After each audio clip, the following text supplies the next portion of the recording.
Such a nice unit by the Free Jacks. And Poland again sniped through. The little magician gets it away. Stunning stuff. Mike Sale. He's just shredded the defense.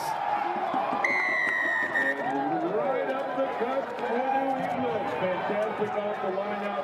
Hello and welcome to Free Jacks in 5, a series of brief interviews where you get to know your favorite New England players. I'm Dallin Stanford, former US Eagle and current World Rugby commentator. And in this episode, we spend 5 minutes with Quentin, Newcomer, one of the American props returning to the Free Jacks in Major League Rugby 2021. How are you keeping, my friend? And what have you been up to work-wise? Well, first and foremost, hello everybody. And, Dallin, thank you for having me on. Appreciate getting to know you as well.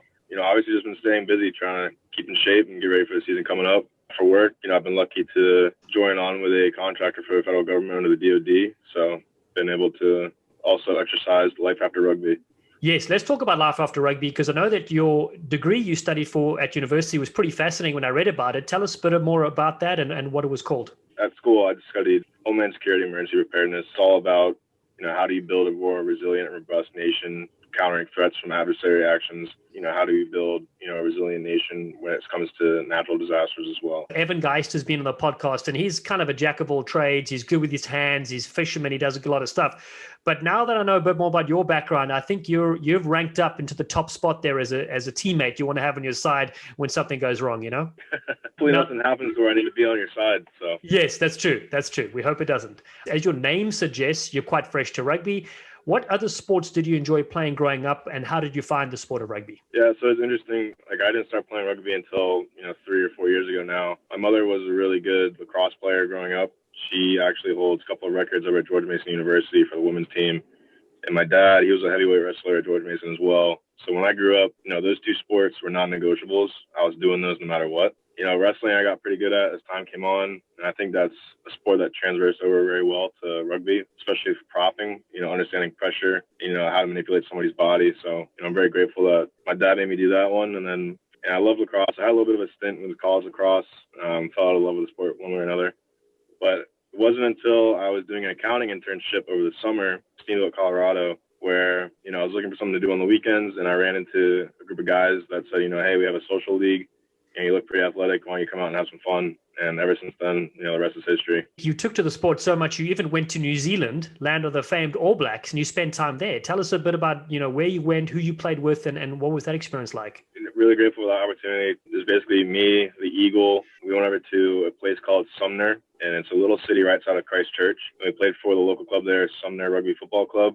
To be honest, that's probably one of the most prized experiences of my life so far. I've always wanted to travel the world, and to have New Zealand be the first place to do that and to go play rugby, I was speechless at the opportunity, and forever grateful for how much I was taught and learned over there. Definitely want to go back. In your opinion, what makes rugby different for you personally? Because you've played a lot of sports, especially something I experienced over in New Zealand, the camaraderie of the sport.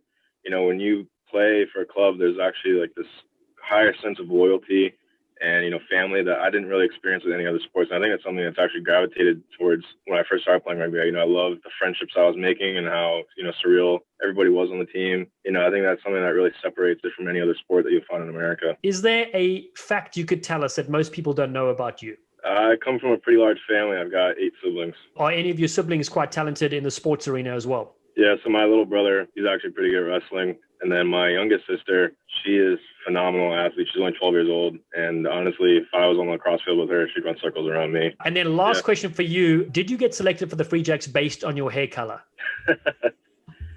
Honestly, I had no idea what I was doing in the Free Jacks. And then more and more as I found out and learned about Mags, I was like, maybe it wasn't just my red hair. Got to say, it's the team that has the most brilliant red-headed rugby players you've ever seen. To be honest, you might need to rename the Free Jacks to the Redheads or something.